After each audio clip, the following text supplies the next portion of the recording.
Thanks for listening to the Red Treehouse, where I tell scary stories to keep you up at night. You can listen to the Red Treehouse on your favorite streaming platforms, including Spotify and Apple Podcasts. Be sure to follow, like, and subscribe. Oh, and leave a 5-star review. You can follow the Red Treehouse on social media, on TikTok, Instagram, YouTube, X, Threads, and Facebook at Red Treehouse Pod.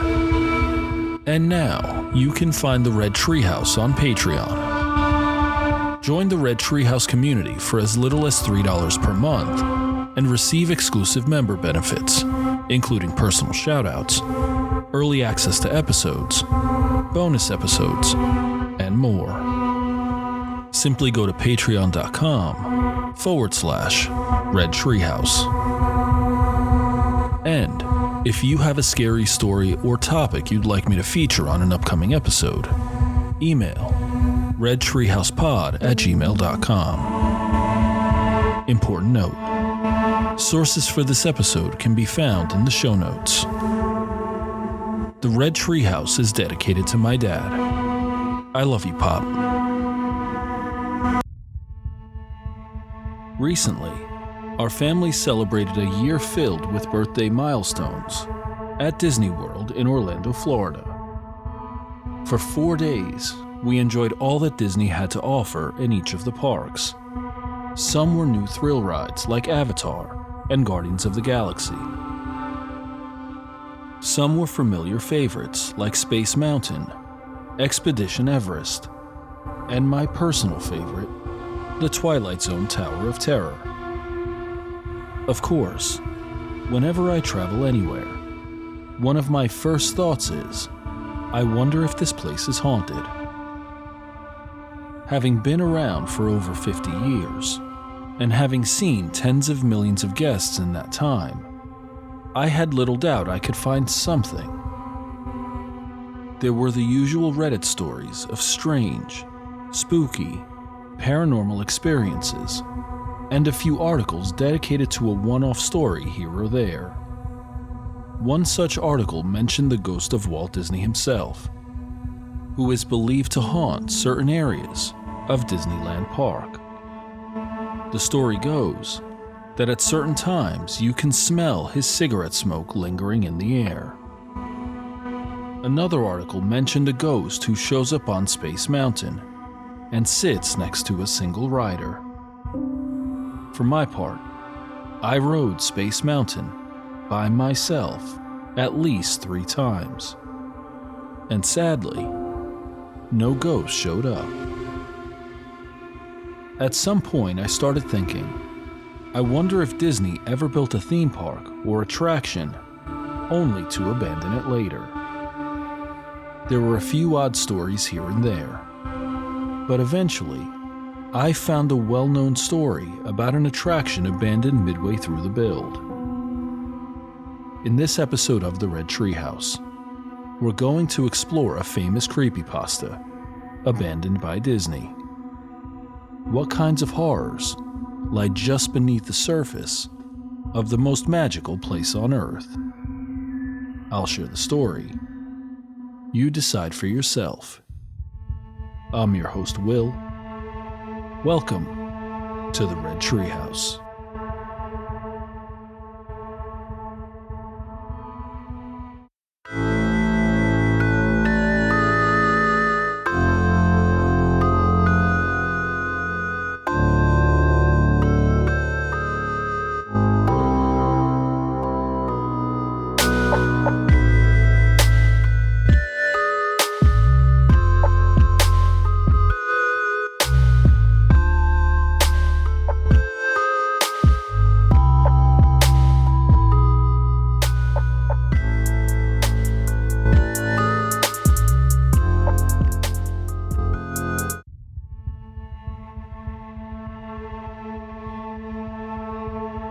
Abandoned by Disney was written by Slimebeast. I'll read the story in its entirety. Quote, "Some of you may have heard that the Disney Corporation is responsible for at least one real, live ghost town. Disney built the Treasure Island Resort in Baker's Bay in the Bahamas. It didn't start as a ghost town. Disney's cruise ships would actually stop at the resort and leave tourists there to relax in luxury. This is a fact. Look it up. Disney blew $30 million on the place. Yes, $30 million. Then, they abandoned it. Disney blamed the shallow waters, too shallow for their ships to safely operate. And there was even blame cast on the workers, saying that since they were from the Bahamas, they were too lazy to work a regular schedule. That's where the factual nature of their story ends. It wasn't because of sand, and it obviously wasn't because foreigners are lazy. Both are convenient excuses. No, I sincerely doubt those reasons were legitimate. Why don't I buy the official story? Because of Mowgli's Palace. Near the beachside city of Emerald Isle in North Carolina, Disney began construction of Mowgli's Palace in the late 1990s. The concept was a jungle-themed resort with a large, you guessed it, palace in the center of the whole thing. If you're unfamiliar with the character of Mowgli, then you might better remember the story of the Jungle Book. If you haven't seen it anywhere else, you'd know it as the Disney cartoon from decades past. Mowgli is an abandoned child, in the jungle, essentially raised by animals and simultaneously threatened, pursued by other animals. Mowgli's Palace was a controversial undertaking from the start. Disney bought up a ton of high-priced land for the project, and there was actually a scandal surrounding some of the purchases.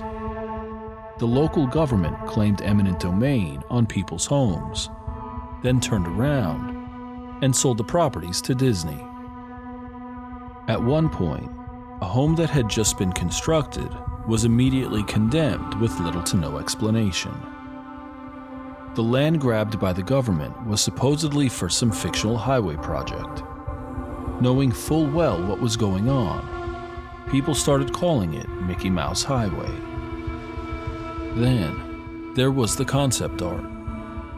A group of stuffed shirts from Disney Co. actually held a city meeting. They intended to sell everyone on how lucrative this project was going to be for everyone. When they showed the concept art, this gigantic Indian palace, surrounded by jungle, staffed with men and women in loincloths and tribal gear, well, suffice to say, everyone flipped their shit.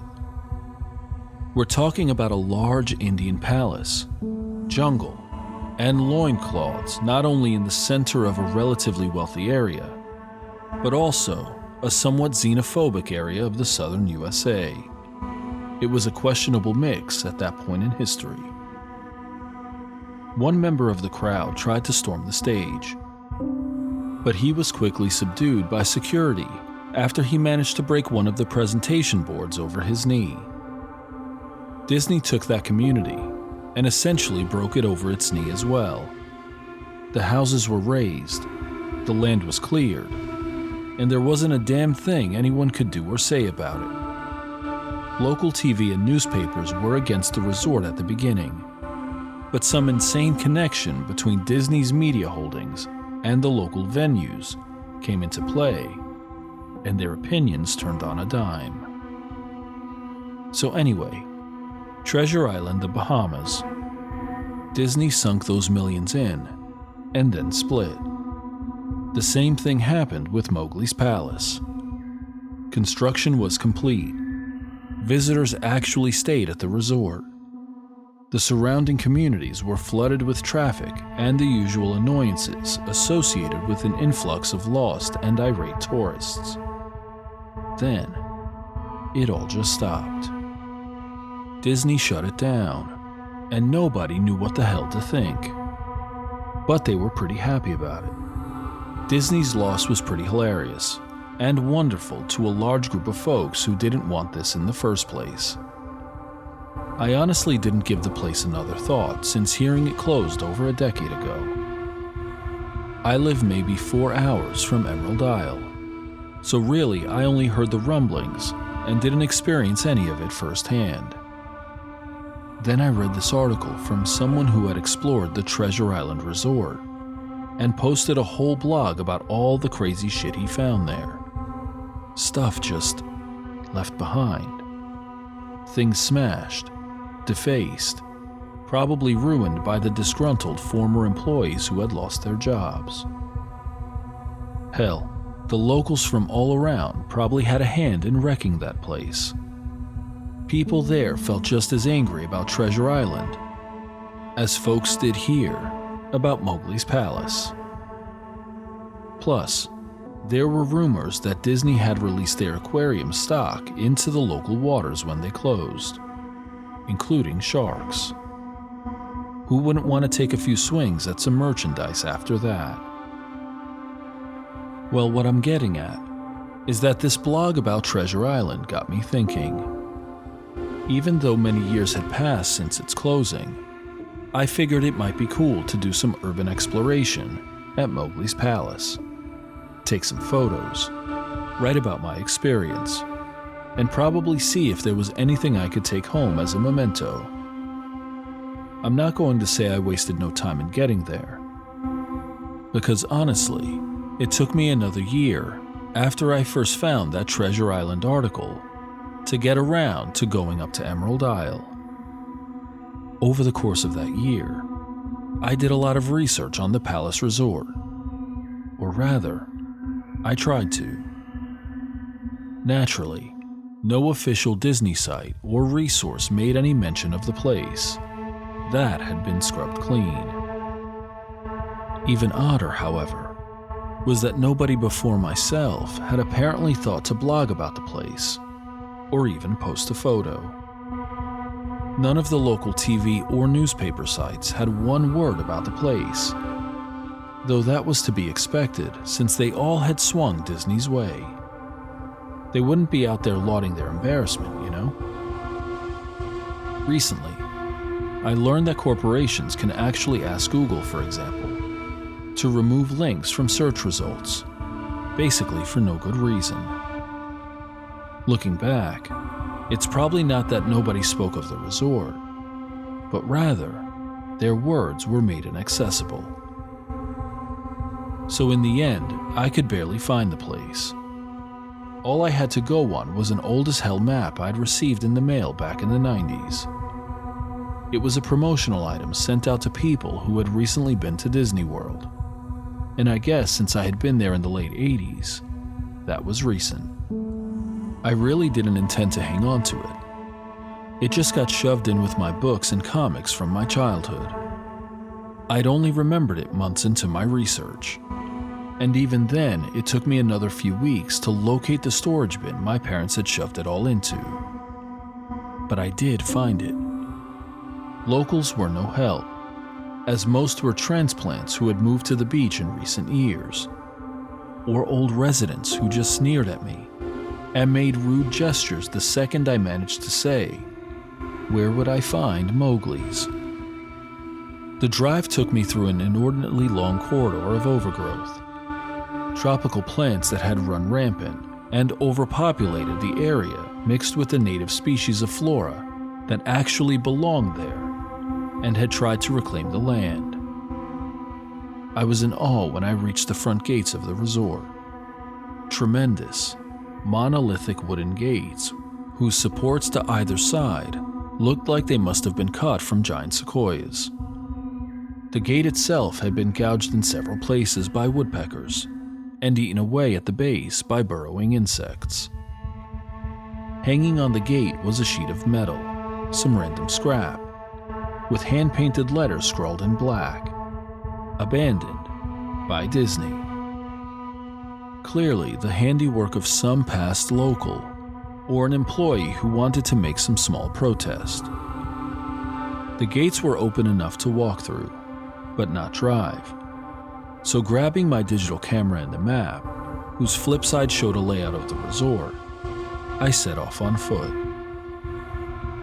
The inner grounds of the place were just as overgrown as the entryway. Palm trees stood untended and ragged among piles of their own coconuts. Banana plants similarly stood in their own stinking bud-riddled refuse. There was this sort of clash between order and chaos, as carefully planted rows of perennial flowers mixed with obnoxious tall weeds and stinking, blackened mushrooms. All that remained of any outdoor structures were broken, rotting wood, and various charred bits of unidentifiable material. What was most likely an information booth or an outdoor bar was now simply a pile of assorted debris, chopped up by past vandalism and ravaged by weather.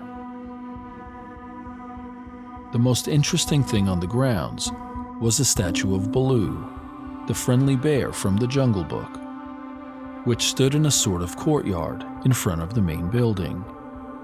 He was frozen in a jovial wave toward no one, staring into empty space with a silly, toothy grin, as bird shit covered whole swaths of his fur and vines ensnared his platform. I approached the main building, the palace, only to find the outside of the building covered in graffiti where the original paint hadn't peeled and chipped away. The front doors weren't just open. They had been taken off their hinges and were stolen. Above the front doors, or the gaping maw where they had been, someone had once again painted, "Abandoned by Disney." I wish I could tell you about all the awesome stuff I saw inside the palace. Forgotten statues, abandoned cash registers, a full-fledged secret society of homeless bums. But no. The inside of that building was so stark, so bare, that I actually think people had stolen the molding off the walls. Anything that was too big to steal, counters, desks, giant fake trees, they were all resting amid this empty echo chamber that amplified my every step like a slow rat-a-tat of a machine gun. I checked the floor plan and headed to all the locations that might seem in any way interesting. The kitchen was as you'd imagine, an industrial food prep area with all the appliances in space, no expenses spared. Every glass surface was broken, every door knocked off its hinges, every metal surface kicked and dented. The entire place smelled like very old piss. The huge freezer, not even remotely cool now, had row upon row of empty shelf space. Hooks hung from the ceiling, probably for hanging cuts of meat, and as I stood inside for a moment, I noticed they were swinging. Each hook swung in a random direction, but their movements were so slow and small that it was almost impossible to see. I figured it had been caused by my footsteps, so I stopped one from swinging by clutching it in my fist, then carefully letting go. But within seconds, it started to swing once more. The bathrooms were in much the same state as the rest of the place. Just like the Treasure Island Resort, someone had methodically smashed each porcelain commode with coconuts and other implements. There was about a half-inch of rancid, stinking, stagnant water on the floor, so I didn't stay there very long. What's odd is that the toilets and the sinks, and the bidets in the ladies' room, yes, I went there, all dripped, leaked, or just ran freely. It seemed to me that they should have shut the water off long ago. There were plenty of rooms in the resort, but naturally I didn't have time to look through them all. The few I did peer into were similarly wrecked, and I didn't expect to find anything there. I thought there was actually a television or radio in one room, as I really think I heard a quiet conversation coming out. Though it was like a whisper, probably my own breathing echoing in the silence, or just another case of the sound of flowing water playing tricks on the mind. This is what it sounded like. 1. I didn't believe it. 2. Short unknown reply. 1. I didn't know that. I didn't know that. 2. Your father told you. 1. Unknown reply. Or possibly just weeping. I know. That sounds ridiculous. I'm just telling you what I experienced. Why I thought there might have been something running in that room. Or worse, some vagrants who had holed up there and probably would have knifed me. At the front doors of the palace again, I figured I hadn't found anything of note and had wasted the trip up.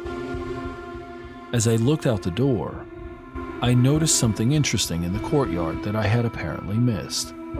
Something that would give me at least one thing to show for all my trouble, even if it was just a photograph. There was a lifelike statue of a python, maybe 80 feet long, coiled up and sunning itself on a pedestal right in the center of the area. It was almost time for the sun to start setting, so the light fell onto the object in the perfect way for a photograph. I approached the python and snapped a photo. Then I stood on my toes and snapped another. I moved closer again to get the detail of its face.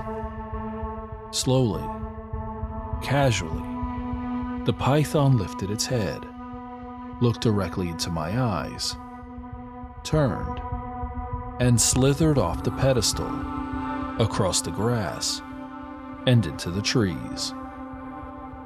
All 80 feet of it. Its head long disappeared into the woods before its tail even left the sunning spot. Disney had released all their exotic animals onto the grounds. Right there on my floor plan map was the reptile house. I should have known. I'd read about the sharks at Treasure Isle, and I should have known they'd done this. I was dumbfounded, just utterly stupefied. My mouth must have been hanging open for the longest time before I came back down to earth and snapped it shut. I blinked a few times and backed away from where the snake had been, back toward the palace.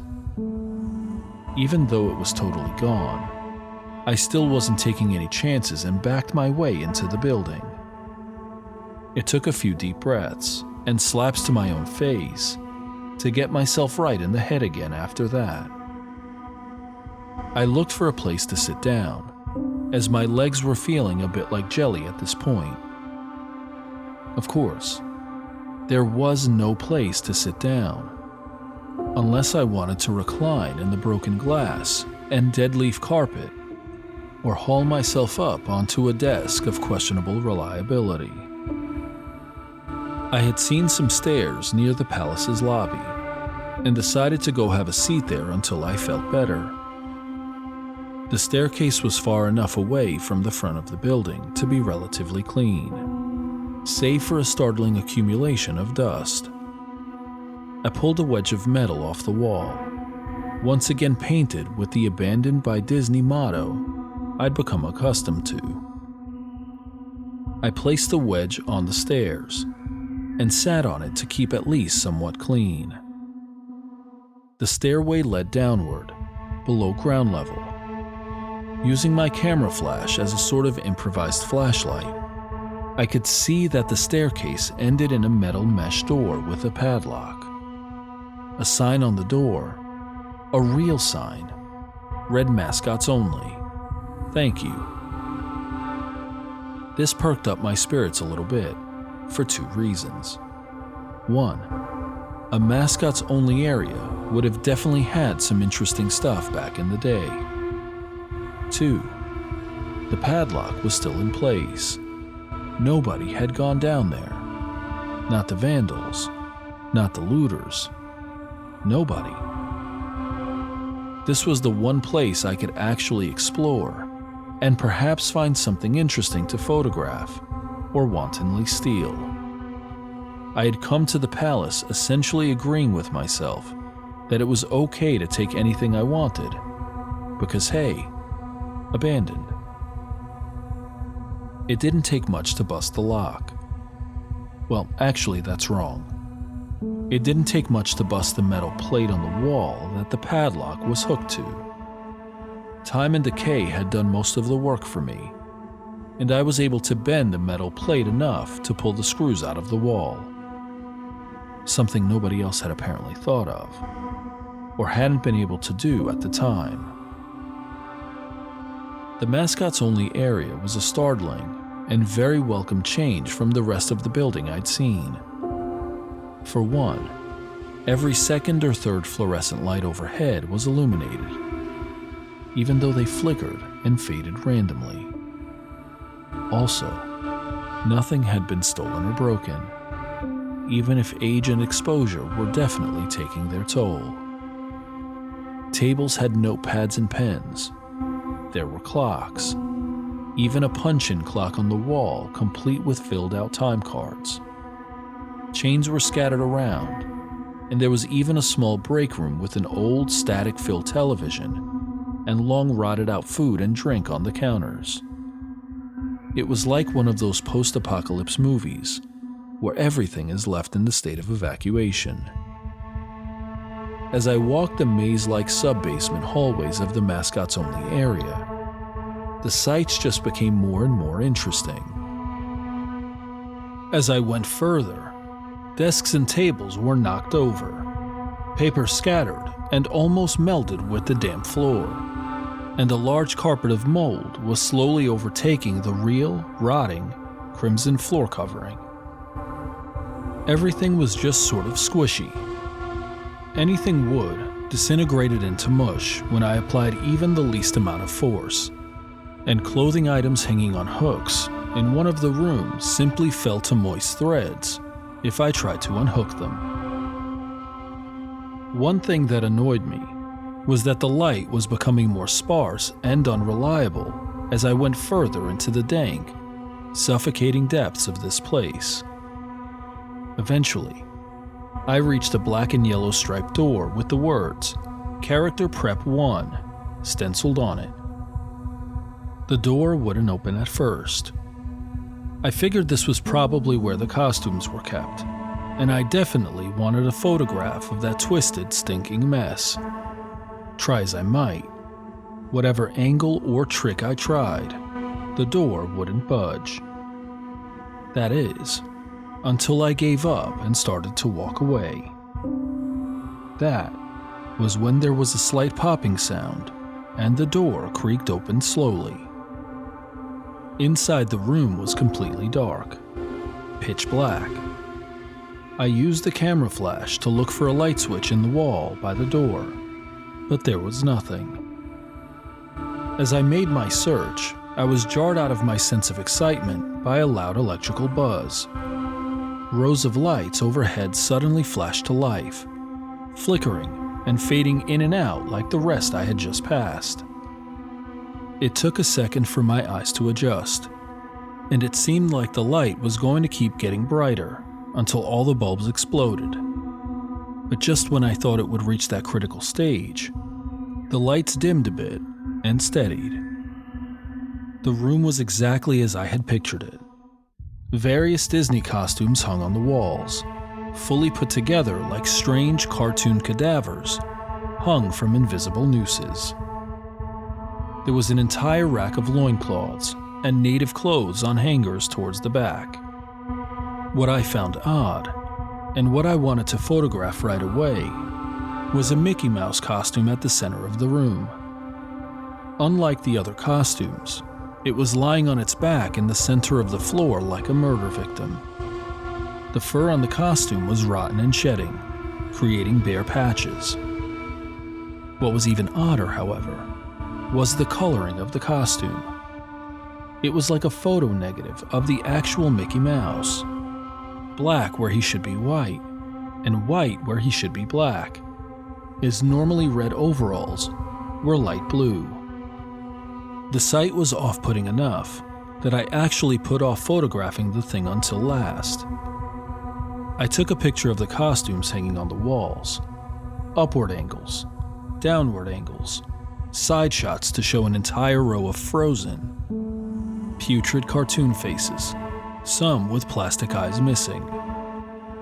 Then I decided to stage a shot, just one of the bedraggled character heads on the slick, grimy floor.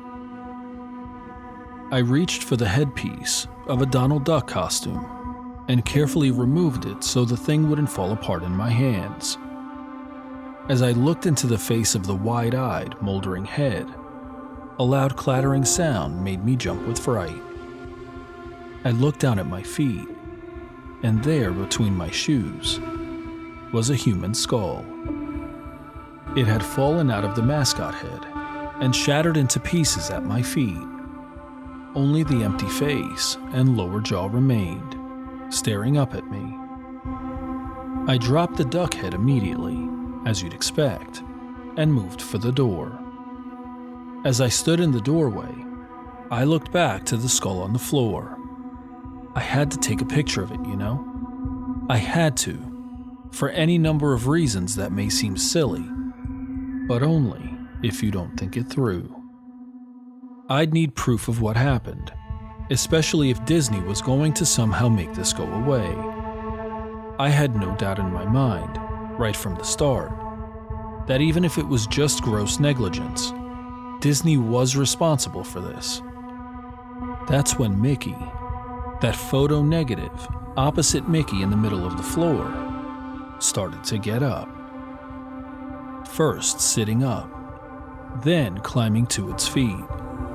The Mickey costume, or whoever was inside of it, stood there at the center of the room, its fake face just staring directly at me as I mumbled, "No," over and over and over. With shaking hands, a violently thrashing heart, and legs that had once again turned to jelly, I managed to lift the camera and aim it at the opposite creature now quietly sizing me up. The camera's digital screen displayed only dead pixels in the shape of the thing. It was a perfect silhouette of the Mickey costume. As the camera moved in my unsteady hands, the dead pixels spread, marring the screen wherever Mickey's outline moved to. Then, the camera died, went blank, and quiet, and broken. I raised my eyes once again to the Mickey Mouse costume. "Hey," it said in a hushed, perverted, and perfectly executed Mickey Mouse voice. "Want to see my head come off?" It started to pull at its own head, working its clumsy, glove-clad fingers around its neck with clawing, impatient movements, similar to a wounded man trying to pull himself free of a predator's jaws. As it worked its digits into its neck, so much blood, so much thick, chunky, yellow blood. I turned away as I heard a sickening tearing of cloth and flesh, only cared about getting away. Above the doorway out of this room, I saw the final message clawed into the metal with bone or fingernails. Abandoned by God. I never got the pictures out of the camera. I never wrote the blog entry about it. After I ran from that place, fled for my sanity, if not my very life, I knew why Disney didn't want anyone to know about this place. They didn't want anyone like me getting in. They didn't want anything like that getting out. End quote. I'll admit, I've done a deep dive into the rabbit hole of haunted Disney stories. And while there is quite a bit of lore out there, the scary experiences are few and far between. A quick disclaimer. This story is obviously fiction, But I'm interested to know if you have ever experienced anything paranormal or supernatural at any of the Disney theme parks or attractions, or even on a cruise. If so, email your experience to redtreehousepod@gmail.com, and I'll feature your story in an upcoming episode. As we close this episode of the Red Treehouse, we're left with this lingering question. What kind of horrors are just beneath the surface of the most magical place on Earth? I've shared the story. Now you decide for yourself. I'm your host, Will. Thanks for joining me in the Red Treehouse.